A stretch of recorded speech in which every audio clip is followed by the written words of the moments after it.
Am I the a-hole for not ordering any food so I wouldn't have to split the bill? I, 27M, have been a part of a small friend group, around 8 people total, basically since college. For some background, 2 people from the group, Susan and Greg, are just absolute leeches. Going out for lunch? Expect them to order the most expensive on the menu, then feed you some sob story about their finances, and then dump half the bill on you. Last weekend, Dan, one of the people from the group, told me about a casual dinner. I told him how if Susan or Greg were there, I wouldn't be able to come. He tells me that they would be there, but I should just put my opinions aside and come just once. This is kind of where I might be an AH. I agreed with him and told him I would be there. I show up and we all get to talking. Everyone began putting in their orders. Most of them spent about $40. There were only about 6 people there. When it gets to Susan and Greg, they both order expensive dishes, around $200. When it was my turn to order, everyone looked at me, but I just picked up the menu and pointed to the $4 Miller Lite and sent the waiter away. Dan asked why I hadn't ordered anything,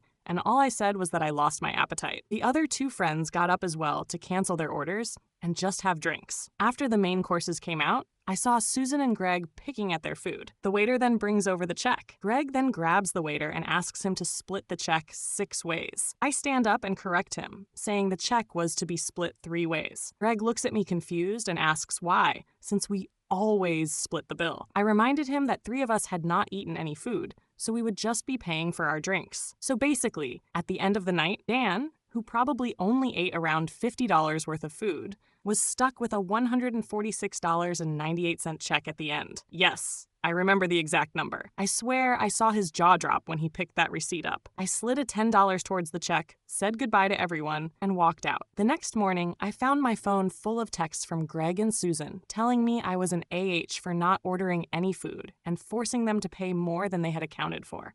I honestly laughed because the stakes alone were more than what they had paid, but to each their own, right? I also got a lot of messages from Dan saying that I could have just not come instead of pulling that stunt and getting him stuck with an outrageous bill. So, am I the a-hole